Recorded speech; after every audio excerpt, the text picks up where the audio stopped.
ما ته تمغه د بادرۍ تړي خو شرط دا دی ما ته تمغه د بادرۍ تړي خو شرط دا دی چې به د دې خاورې اتل ته اتل نه وایم ما او حالاتو نن په دې دعا د خیر وکړله ما او حالاتو نن په دې دعا د خیر وکړله اساس ته به ساز وایم خو غل ته به غل نه وایم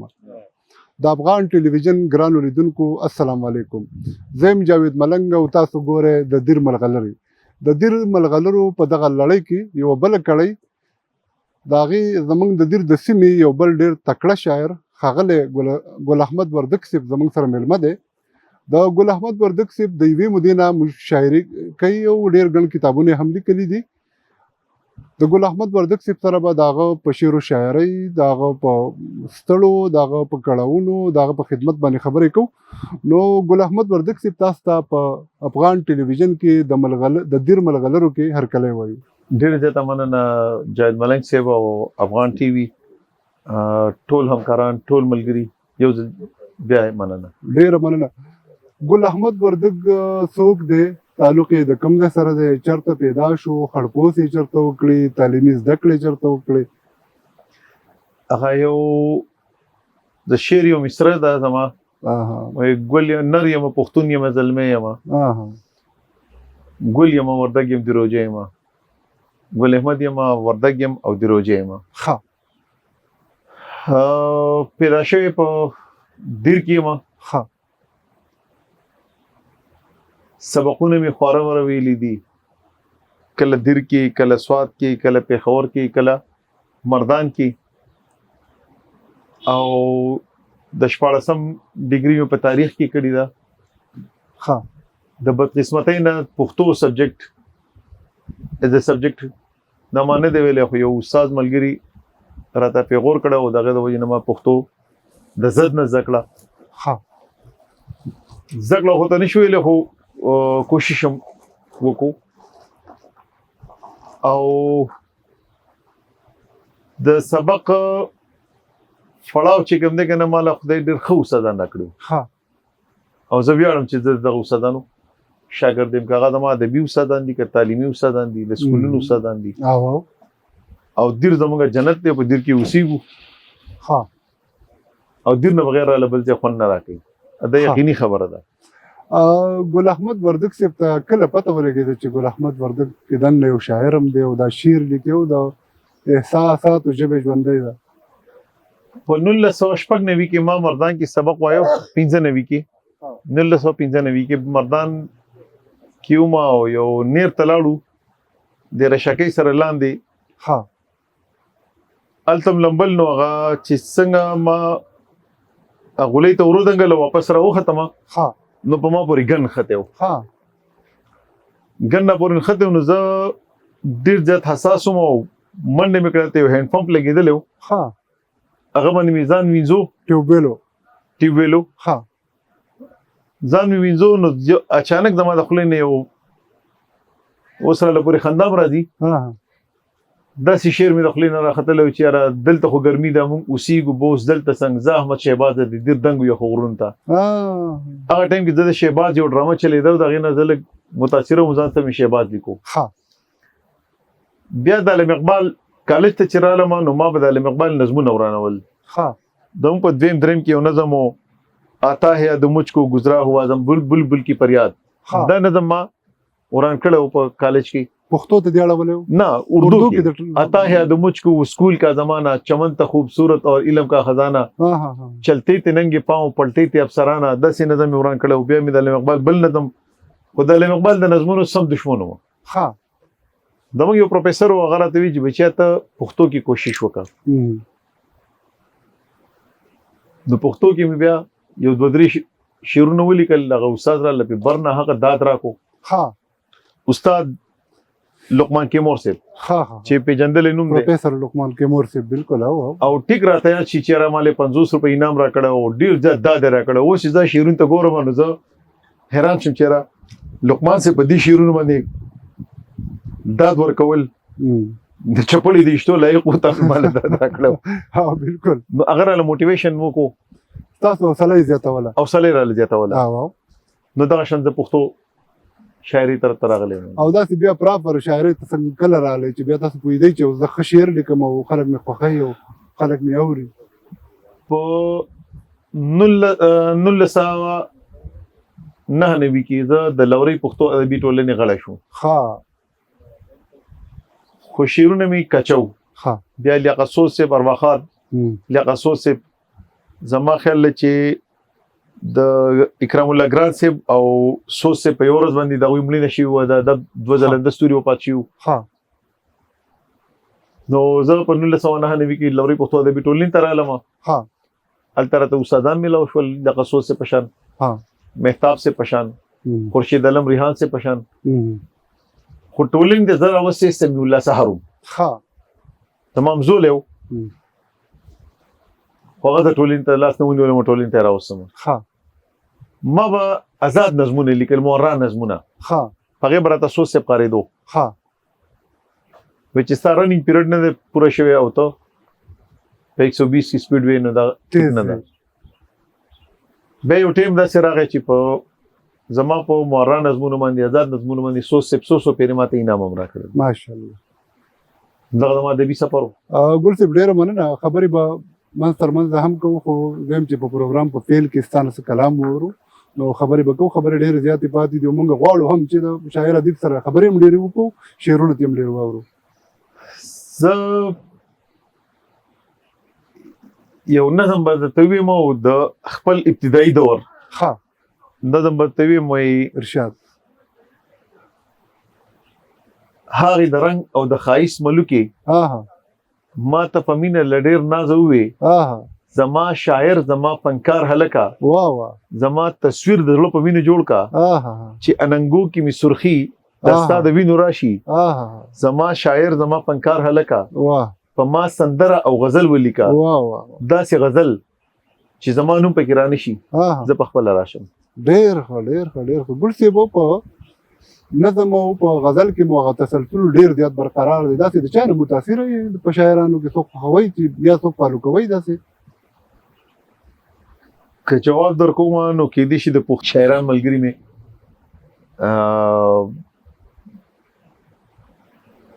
غوسه شي راته. ها په شاعرانو کې زه د اردو د ساحل لودیان مینا، ها ماشاءالله. پروین شاکر نه، ها بلکې پروین شاکر که زه کېنم یوه میاشت چا بندي کړم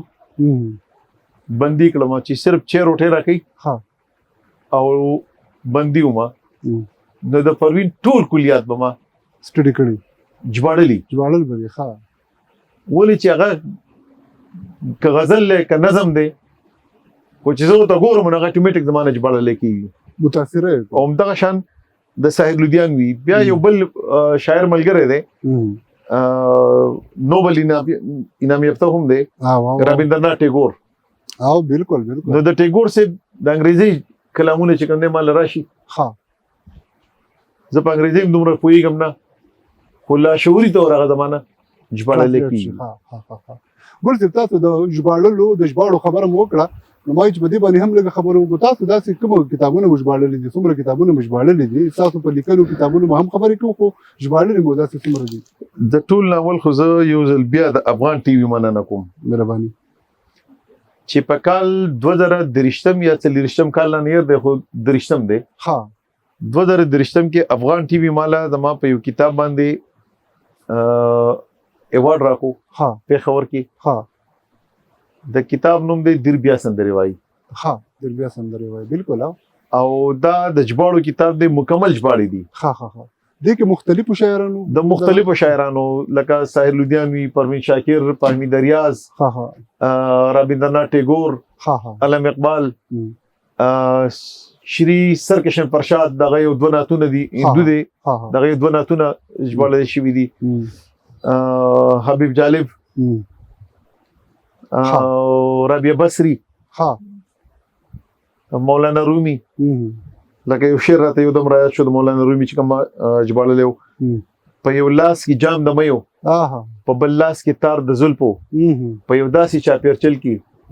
زه ګډاو نڅا غواړم. واه واه واه. نو دا مختلف شاعرانو ما ژباړې کړي په غیرت افغان ټي وي ایوارډ راکړی او بیا یې مننه کوم چې حوصله او دا دې راله کړی دی. او اوس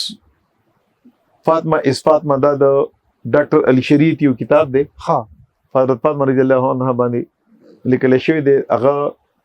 تقریبا کمپلیټ کړی دی خو زه غواړم دا چې دا زه په یو داسې شخصیت باندې وګورم چې هغه بایس نه ها متعصب نه واو او هغه وګوري دې کتاب ته د دې باندې خپل ریویو مولي کې کره کتنه وکي ګل صاحب تاسو د ژباړو داسې بیا د کتابونو د چاپ کولو خبرې کوي داسې د ژباړه چې تاسو کوي په دې خو ډېر زیات بصارت راځي داسې څوک مرسته کوي چې خپل پیسې ټکې لګوي هغه شاعر نه ير دی خو یو شاعر ویلی دی وای پلان مې افلاطون نو خو ویل وای خېټه غزل نه وړي ډوډۍ غواړي واو دا د شاعرانو سره علمیه ده یو څو شاعران لکه غنی بابا شو یا خوشحال بابا واو یا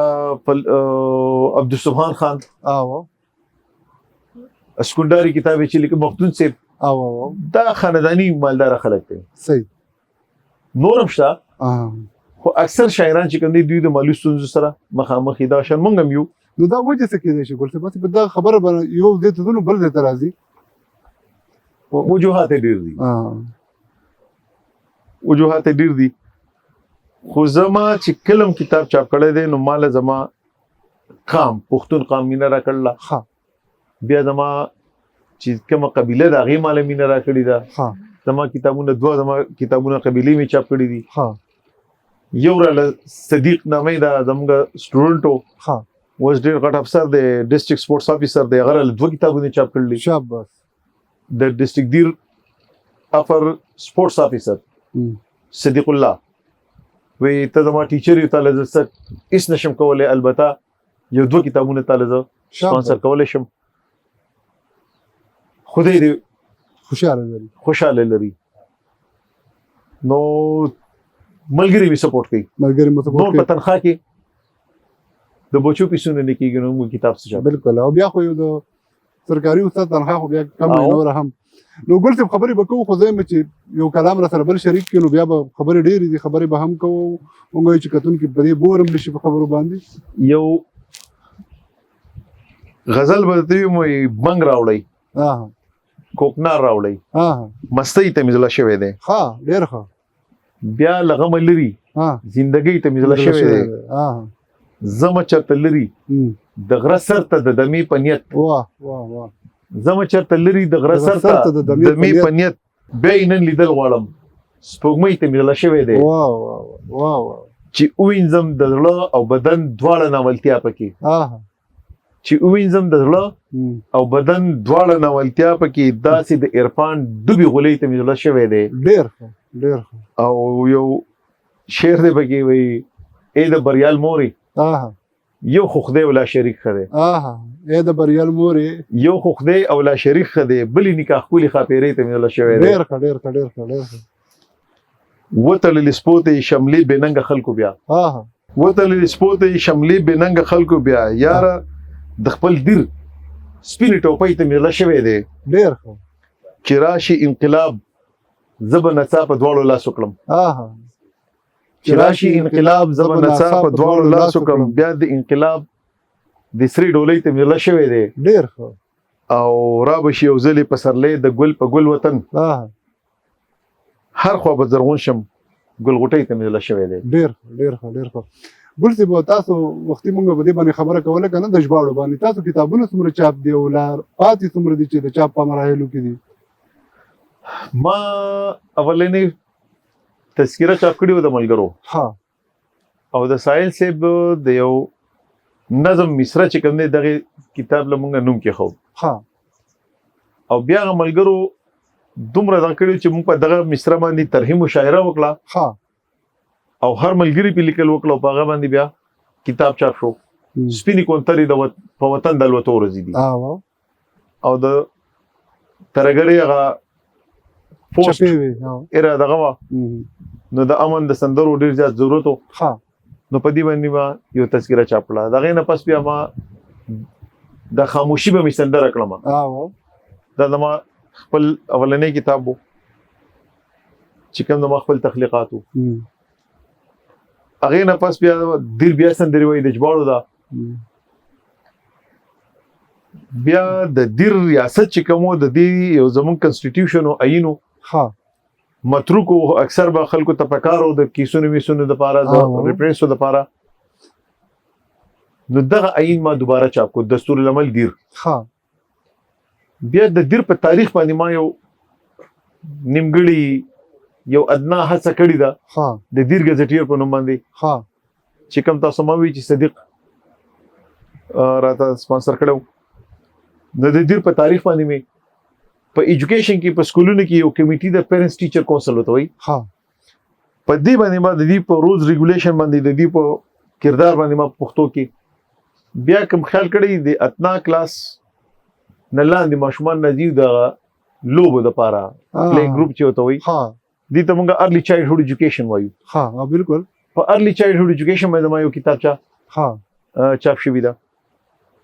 سواته کتابچه چاپ دي ها د جباړي فاطمه دا تیار ده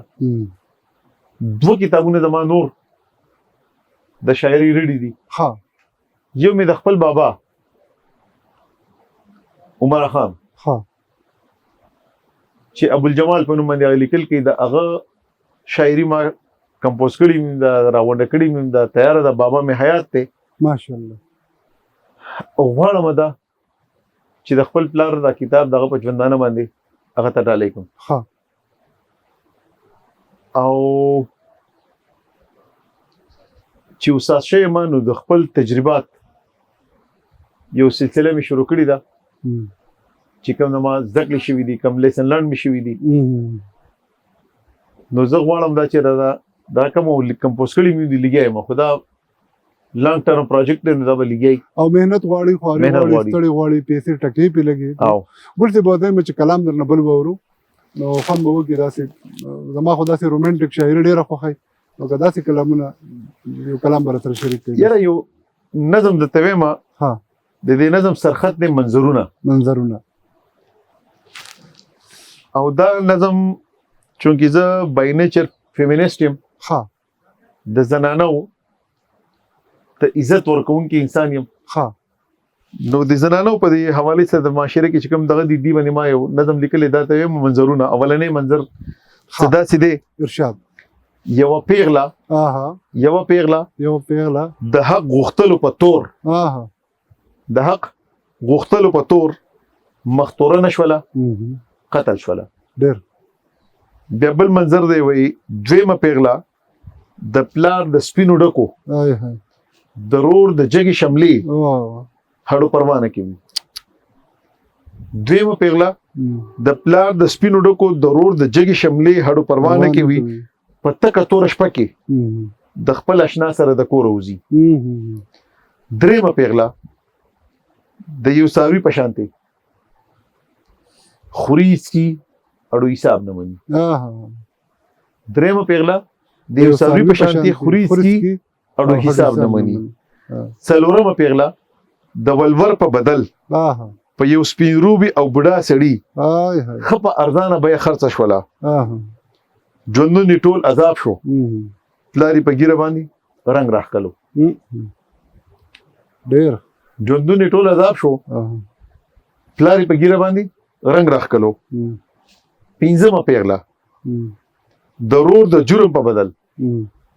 سوره کې لاړه ضرور د جرم بدل سوره کې لاړه اوس د مقتول په کور کې همیشه اوخ کی تویوي په گریوان شپږمه پیغله چې کومه دما آیډیل پیغله ده شپږمه پیغله د تعلیم په کالو پورا سنبال ګرځي د بابا سپینه ګیره د رور جګه شمله د خاون سپینه جامه د زړه په مینه ساتي تل د خدمت او د جوړښت نصیحتونه کوي تل د خدمت او د جوړښت نصیحتونه کوي د نفرتونو نه کرکه کیږي محبتونه شیندي ډېر ښه ګل صاحب په شاعرۍ کې مو داسې د ولسي درد او غم او دا ولې داسې څه حالاتو داسې کړي دي که نه داسې نشئ برداشت کولی د ټولنې اثرات یاره دا خو لازمي خبره ده چې شاعر دا به حساسي او چې حساسي پوسټکې نری لري دا محسوسول کې چې محسوسول کې نو د قلم ته خامخا راځي چې محسوسول نه کوي نو شاعر بنئ بیا نو د شاعر موجبه دغه لري کنه ولته څومره ټولنې دي په دې کې څومره شاعران دي چې پوهیږي ښه شاعران او درمي شاعران او یا داسې مشران چې لا کار کوي لګیا دي په دې کې چې کوم زمونږه مورنۍ ټولنه ده ها بنیادی ټولنه ده ها د لوري پښتو ادبي ټولنه ده ها چې دا په کال 1993 کې جوړه شوې ده دا غي نه پس بیا د سپوږمۍ شپه په نوم باندې مونږه یو مشاعره وکړه په برول کې التم تاجکا ها کوستان سایت تم جدا جوړه شو په مشال ادبي جرګه په نوم باندې په لرجم کې جوړه شو د واړی کې دوه ټولنې رهبر پښتو ادبي ټولنه او واړی پښتو ادبي ټولنه چې کوم تاسو خپل دغه مشر پاتې شوی بالکل دا سي دیر پښتو ادبي جرګه اوس ریسنټلی جوړه شوی ده ها سپینګری مشران دي زموږ استادان بالکل هغه ویره موږ د کشران سره هغه شان کلاونه سپاسته نشو کولای نو غوي سپینګرو له جدا ټولنه جوړ کړ دیر پښتو ادبي ټولنه ها ماشاءالله جرګه نو واته ټولنې کومراټ ها پښتو ادبي جرګه چې کوم په پیښور ملکن پوهنتون کې دا ډېر سوري دا شرینګل پوهنتون کې فعال ډېر ښه فعال ډېر ښه تکړه روزلي لکان دی په دې کې لکه کزه د شهزاد احمد خاطر نو مانخلم ها خیانت ته ها چې ډېر بهترین سوچ لري هغه لک ها زه یو بل زلمه الک چې غزل څه ته وای بالکل غزل څه ته وای او په دیر کې زه د یو غزلګو شاعر انتخاب کوم موهب شهود دی پرون چې ما پټوغه کې وته وی مې داړو شاعر نه دی مخامخ ناسو ځکه مې وته وی د کلاس 1 شاعر دی د غزل په اعتبار سره که زه د دیر ادبي مستقبل د چا په لاسو کې لیدل غواړم محفوظ لاسو کې ها یا سرکمن لوغانه چې په ډیر کم ایج کې په ډیر کم عمر کې هغه څلور کتابونه او خمایري کتابونه ها ماشاءالله دغه چې موږ ولنې کتاب چاپ کوو نو 14 کال 15 کال ماشومو ملګری قاریده ویل ما چاپ کوي وتا چې دا میچ ورشي چاپ کینو مل په دې کلامونو بیا دا سکی بالکل نن موږ ته دغه د ادبي ارتقا دا چې پډا غپرته دا چې دا اولنې سټیج دی د دویم سټیج دی دا دریم څلور اوس الحمدلله رائټ ناو نن دغه د پی ایچ ډی د پښتو پیپر دی په پیښور پوهنتون کې زه د دیر په ادبي خوره باندې زمونږ ما یو داوا کړی و د خیبر وار تیر شوی دی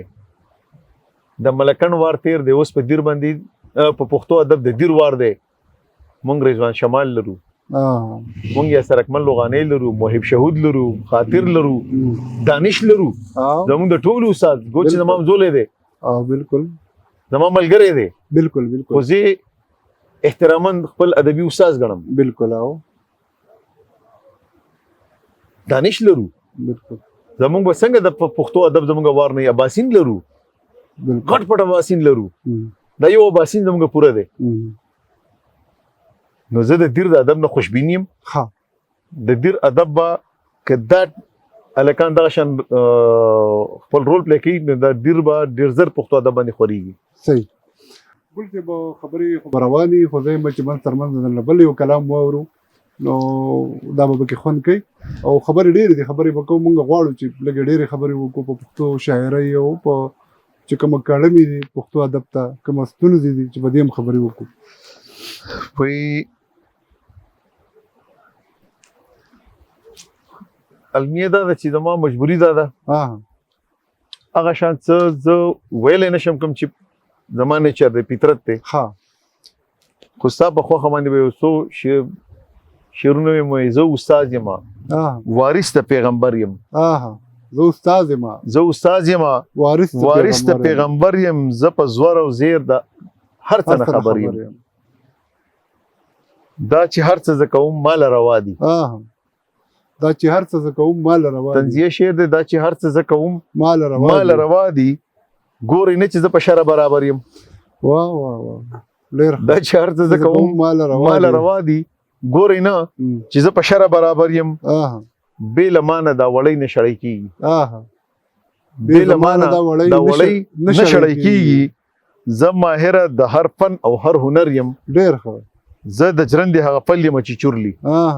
زه د جرندې هغه پل یم چې چورلي وړه مې ونه کړل په خپله زیر زبر یم ډېر ښه وړه مې ونه کړل په خپله زیر زبر یم دا چې سر کې د نشه دا چې سر کې مې نشه د سرلوړۍ ده دا چې سر کې مې نشه د سرلوړۍ ده ښه پې پوهه یم خو بیا هم تې منکر یم ډېر د ازر د لاس بوتان مې واړه مات کړل د ازر د لاس بوتان مې واړه مات کړل اوس په خپله سنګ تراش یم ازر یم ډېر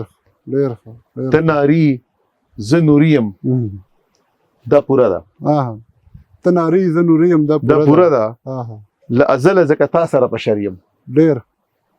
ته ناري زه نوري یم دا پوره ده له ازله ځکه تا سره په شر یم او د خوشحال بابا یو مصره مې په دې کې قرض اخیستې ده د افغان په ننګ مې وتړله توره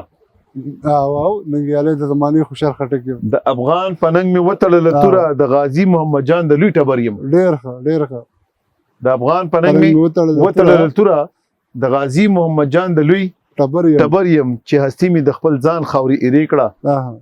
اوس ګل شوی یم زرغون په سمغار یم ډېر ډېر ډېر ښه ګل صاحب ډېر ښه ورته وختي موږ په تاریخ باندې خبره کوله تاریخ لیکل ډېر ګران نه دي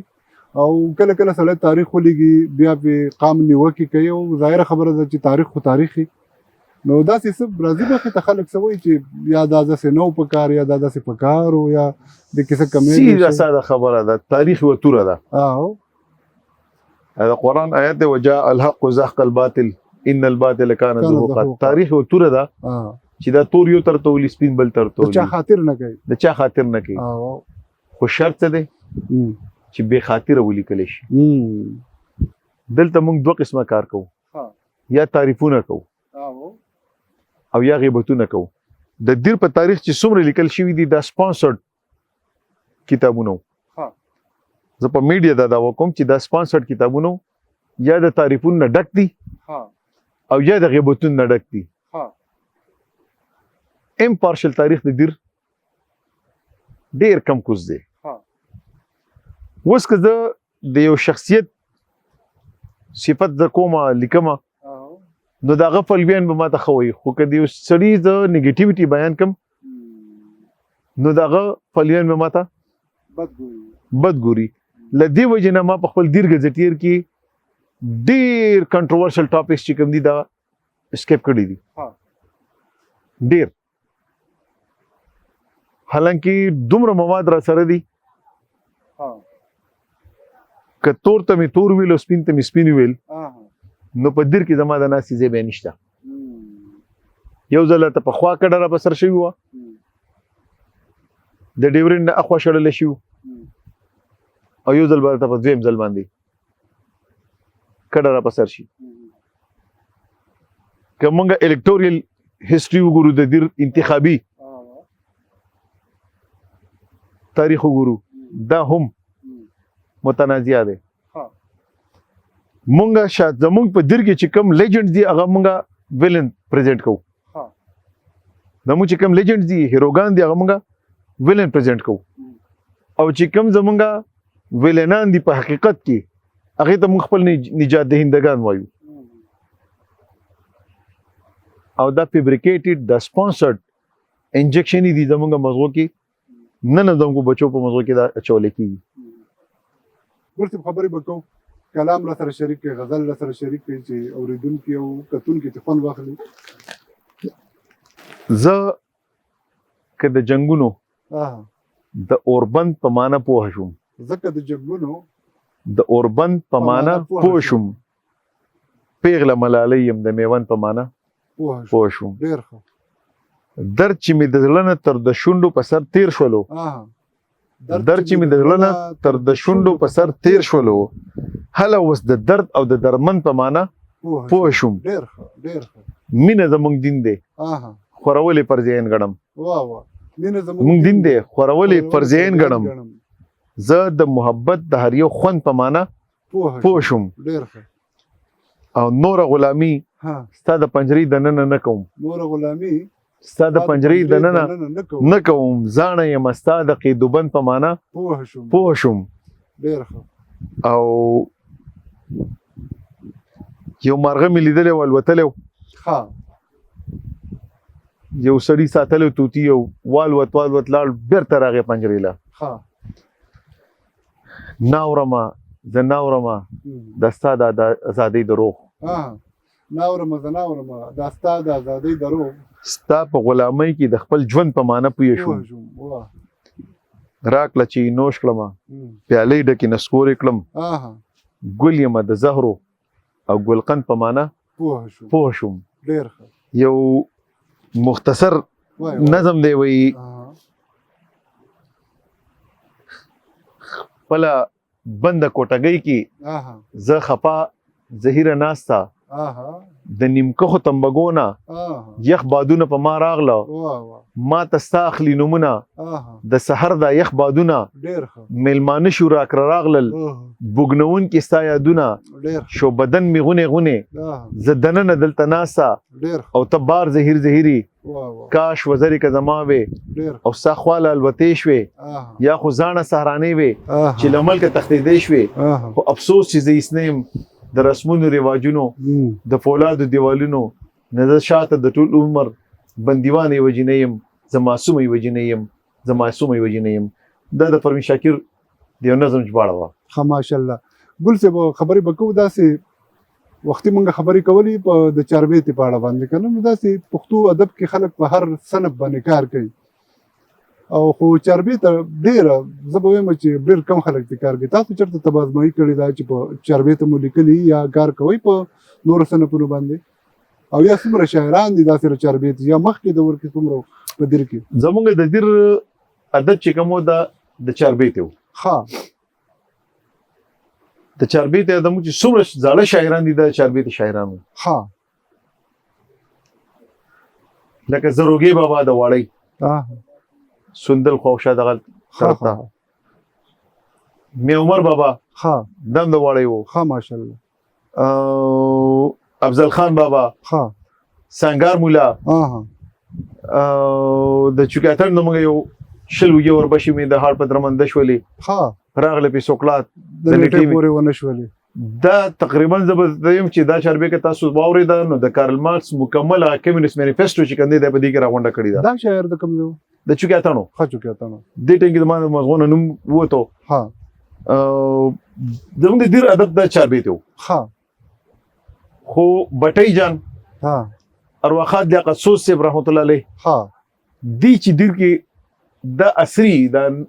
مورا نظم پابند نظم د ماډرن شاعري چې کنده د دې دیر کې شروع کړه ها البته د ما د والد صاحب د سوسم نو مشر وغم د چاربیتي ها نو دغه چې کوم چاربیتي ټولي روماني دي غزل د ما والد صاحب نشي لیکل حیات ته ها ماشاءالله نو زمونږه وسنې کول ها د چاربیتي سره ناشنا دي بشمولي زما که زه کوشش وکم نه مې ده کړې څه پېښې مې خیم کړي دي خو زه ورته چاربیته نشم ویلی چې کوم د استادانې المیه دا ده چې زمونږه د دیر الکان ایم فیل پی ایچ ډیز کوي که باچاخان یونیورسټي ده که ملاکن پوهنتون دی زه د هغوی پروفیسرانو ته ریکویسټ کوم چې زمونږ د الکان له په دیر باندې تحقیق ورکوي او هغوی ځي په کامګار خټک باندې په خوشحال خټک باندې بس یاره هغه کار وشو ډېر هغوی باندې دومره وشو تاسو ترې نور څه غواړئ راشي زموږ د دیر په ولسي شاعرانو باندې کار وکړي لکه زما یو ټیچر دی پرایمري سکول ټیچر دغه پی ایچ ډي کوي اشرف خان هجري باندې ریسرچ ورکړی یار په اشرف خان هجري باندې خو په هغه هندوستان کې کار شوی دی په پاکستان کې به شوی دی زموږ دیر د تحقیق په حواله سره بیخي شنډ دی او بیا مواد موجود دي په کار چې دا کوم ریسرچرز دي د پښتو ادب دا راغون کیو دا ډاکومنټ کیو دی حواله سره سید احمد ساحل هغه د زرپاش په نوم باندې یو رساله به وستا په هغه زیار کوشش کړو خو بده پته نه لګي رساله بنده شوه نو په کار دی چې دا ډاکومنټ شي دغه شي ها کار په کار دی کار په کار دی ګل صاحب شعرونه بدل نه واورو موږ وایو چې شعرونه پکې هم وورو نو نظم غزل یا داسې څه چې په هغې مو کار کړی او تازه څه شعرونه یا نو دا به راسره شریک کړي زه به درته یو بل نظم وي ما وایي په غم لړلي یو سکڼي ماښامي راته ریبار راشي ګویا شي داسې ډېر ښه چې ستا د زړه د کور میرمن اوده شوه په ابدي خوب در ننن اوده شوه د ځنکدن په وخت کې داسې ویل غوږ دې را دې خوا کړه خبره واوره ډېر ښه خو سمدلاسه د سلګو ونیوه په اخري سلګۍ کې داسې ووي زما د سترګو نه خیالونه یوسه زما ناکامه حسرتونه یوسه هغه ناترسه بې وفا سړي ته هره لمحه کې مې ور یاد کړه ورته هغه د خوند محبتونه زما هغه د مینې چپاونه زما خو ګورې پام چې دا ناترسه سړی درنه آرام او چرته خوب ونه کړي اخر بېچینه او مجبور چې شي راواخلي هغه تصویرونه زما هغه ګل کړي ریمالونه زما هغه خطونه تصویرونه زما د محبت زړه یادونه زما کړي راجمه د کوټې په منځ کې ښه په شیبو شیبو دیدنې وکړي بیا اچانک د پیراشوټ ماچس نه کڼ کې راواخلي ورته اور ورته کړي د یادګارونو ټول د مینې زما یوه لمبه شي غرغنډې ووهي زما د مینې سرې لمبي ووهي نه مې تصویر او نه یادګار پاتې شي نه مې دلبر او نه دلدار پاتې شي تشو ایرو ته بیا ژوندون تېروي لکه چې عمر یو مجنون تېروي اخر پاگل شي او په غرونو سر شي چغې سوري وهي او داسې وایي د مینې نوم چېرته وانخلې ګله د مینې نوم چېرته وانخلې ګله ډېر ښه ګل صاحب ډېر ښه ګل صاحب په دیر کې کلتوري هلې ځلې کېږي او شاعران پکې برخه اخلي که نه کېږي داسې په دیر کې کلتوري هلې ځلې د نیم کوپر نوم دی کاش چې دا ټول دیر د کم شخصیت خلاف دی که زما په دعوا کېږي خدای دې هغه له بیا یو ځل ژوند ورکړي چې را پیدا شي را ژوندی شي ارواښاد نواب محمد شاه جهان خان دغه په دور کې زما حجره وه زما جومات هم آباد زما کلتوري هلې ځلې مې ما ته والد صاحب وایي چې موږ به د اختر په ورځو باندې عجیب واله ګندګار ته روان شو هلته به ستار منګې محفلې وکړې د هغه ځای نه به لاړو اوسړۍ ته ځای په ځای د مزارونو باندې به موږ محفلې کولې ټالونه به وو زما خپله یادېږي چې زموږ د بجلیګر چې کوم علاقه ده بجلیګر ادیره د اختر اولنۍ ورځ دویمه درېیمه دې باندې به د نارینه تګ بند و نارینه به نه شو تللی په هغې کې چناران وو غټې غټې ونې وې ټالونه به وو دا زموږ خویندې زموږ زنانه د دیر دا به راغونډېدې هغې ته د هغوی به هغه ایکسکرشن به کېدو اوټینګ به کېدو سندرې به ویلې کېدې چکرو باندې به تلې محفلې به وې اوس خو وروره زما د دیر تاسو دا معلومات درکول غواړم په میډیا باندې چې څنګه د یوسفزو اتڼ ته یا ګډا ته شاډوله ویلې کېږي دغه شان د یوسفزو دننه د ملیزو د خطي د ملیزو یو ګډا وه چې هغې ته به ټپسګور ویلې کېدو دا ټپسګور په سټایل کې د چترال ګډا ته نږدې و لږ بدلو خو د چترال چې کومه ګډا ده کومه نڅا ده هغې ته نږدې و د دې نوم و ټپسګور څه خلک ورته کانیټک هم وایي دا د دې انداز څنګه و د دې ګډا نو اوس پریکټیکلي پاسېدی د چترال د تاسو چې د چترال د خلکو د نڅا په شان نڅا وه خو د هغې نه لږ توپیر به لرو لږ به بدل وه دغې ټپسګور یا کانیټک نوم به ویل کېده دا ټپسګورو کانیټک کې بیا هم لږ فرق و کانیټک کې به د سیند کاڼي به ورسره نه نه نه ډېر ډیسنټ ډېر ښه څنګه چې د وردګ اووه قسمونه دي د اتڼو د اتڼو اووه قسمه دي ټیک شو دغه شان زموږ د شاډول قسمونه دي زموږ د ټپسګور ویل کېده دا به کېده بد نه ګڼل کېدل بد نه ګڼل کېدل خو د 1980 نه پس په دیر د سندرې قدغن ولګېد د دیر سندره جوبل شو د دیر سندره مړه شو د دیر اتن ختم شو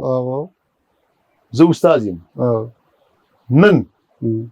ما ته د ما شاګرد ما ته وی چې ما ته اتن نه وخه ما ځکړې دی ما په پیسې ور کړې دي په پیسو می ځکړې دی ټیک ټاک وته خیم د ما کار خودنه ده د شاګرد نه علاوه بل څوک امرته وی زه ته خودلې شم مونږ شاعران دا سلک ډیر چې په دیر کې د پښتو د کلچر سره ډیر نوم پاتې دي تش په نوم باندې نظام د شاعرانو ادیبانو د هلو زلونه پاتې دي لکه تاسو دا غنئ چې کلچر لګ ډیر ژوندې دي نو د شاعر ادیب لاس ته د شاعر ادیب د لاس نه ژوندې دي چېرته په دوی مدرې مېش باندې مونږ راغون شو کینو دوړو وایو تپو وایو او سندر وایو قصه وکړو ولسی قصې وکړو محفل وکړو زه غواړم دا چې زما بچي ستار زکی اول به زما پلان ډنګي ته لاس کړي زه به ټکولم ولې چې په دیر کې قدغن لګېدلی شوی دی او دا پولیټیکلی هم دی ریلیجیسلی هم دی سوشلی هم دی په هر لیول باندې لکه ماشوم د خپل دغه نشي کولی د غوښتنې اظهار نشي کولی او د هغې نیګیټیو اثرات څه دي سر زموږ د دیر کلتوري هلې ځلې چې بند کړی شوي نو د هغې نیګیټیو اثرات زموږ په لاسو کې دي نو زه پردی کلتور په خپل جیب کې اوس ګرځوم بیا زه هغه پیښې کوم نن زما د دیر بچي هغه غني خان بابا په پښتون کتاب کې لیکلي دي د پټان کې چې ته سوچه پښتون لیدل غواړي دیر ته لاړ شه زه په دیر کې سوچه پښتون لیدل غواړم کم دی هغه دغه وایي کنه ممتاز ورګوي چې ما نه بچي نه تپوس وکړو چې ټال څه ته وایي بیا زه خبر شوم چې د ژبې زوال څه ته وایي ژبې زوال څه ته وایي ولې وجه څه ده چې کلتوري هلې ځلې مونږ بند کړي زموږ بچي موبایل ته لیمیټ شول موبایل ته محدود شول د دیو پردی کلتور په خپل جب کې ګرځي او هغه زده کړې کوي هغه لرنینګ کوي ګل څه به خبرې ډېرې روانې دي او په کار دي چې ډېرې خبرې وکړو زموږ وخت هم په ختمېدو دي داسې لنډ شانته کې شعرونه راته شریک کوي کتونکي به د خوان والي او بیا به هم راځو خبرې به کوو یو دوه شعرې دي ویم ماڼۍ پرېږده اشنا راشه ټینګه غاړه راکړه ډېر ښه مرورا راپخلاشه راشه ټینګه غاړه راکړه د خیبر د غره په څوکه درته ناس په سرو غرمو یم د کابل سوریه راشه ټینګه غاړه راکړه یو نظم ګوټی دی د ماښام د بانک سره سم زما ګلرنګي محبوبي ګلي د ماښام د بانک سره سم زما ګلرنګي محبوبي ګلي زما د زړه په دیوال ستا د یادونو ډیوې بلې شولې بل نظم دی وایي سوسایډ د دې نظم سرخط دی زما بدخوا او غلیمانو خلکو نن یو اعلان واورئ پاڅئ اتڼ او ګډاګانې وکړئ راشئ بېسیاره خنداګانې وکړئ دا ستاسو سترګو کې ازغی چې به و هغه باغي هغه خودسره هلک د یو ظالم خونکار نظام د لاسه په تکه توره غوټه نیمه شپه کې ځان په خپله مړ کړو ګل صاحب جی تا ته ډېره مننه چې موږ له مو وخت راکړو خو داسې د دیر ظلمو شاعرانو ته عامو خلکو ته څه پیغام لرئ مولانا رومي ویلي دي چې ما سل پاڼې ولوستې نو ما یو شعر ولیکو سل پاڼې مې ولوستې یو شعر مې ولیکو زما پیغام دا دی د دیر شاعرانو ته چې که تاسو نور شعري کتابونه نه ګورئ نو نثري کتابونه خو فرضیین دي چې دا مطالعه کړي چې ته شاعري دپاره ډېره پوهه لازمي نه ده خو دی خوند سیوا کوي دی رنګ سیوا کوي دی ښکلا سیوا کوي نو د دیر شاعران چې تر څو دیو لوست نه کړی او لوست نه کړی نو نشي پوره کولی ګل صاحب افغان ټلویزیون ته د وخت ورکولو ډېره زیاته مننه خوشحاله اوسئ یو ځل بیا د افغان ټي وي مننه ښه ګرانو لیدونکو دا و د دیر د ملغلرو یو بل کړی چې پای کې تاسو د دیر زلمی شاعر تکړه شاعر ښاغلی ګل احمد صاحب تاسو واورېدو دا ګل احمد صاحب په شعر و شاعرۍ او د هغه په شخصیت او د هغه په ګڼو کارونو او په ژباړو او په کتابونو باندې مونږ ډېرې زیاتې خبرې وکړې. هیله کوم چې دا مرکه دغه خبرې به ستاسو خوښیږي. د افغان ټلویزیون هڅه دا ده چې چېرته هم شاعر ادیب دی چېرته هم کار کېږي چې هلته ځان ورسوي او د هغو سره خبرې وکړي او ستاسو سره شریکې کړي. تر بل وخته پورې مال او زموږ ټولو همکارانو له اجازت راکړئ. د الله په امان.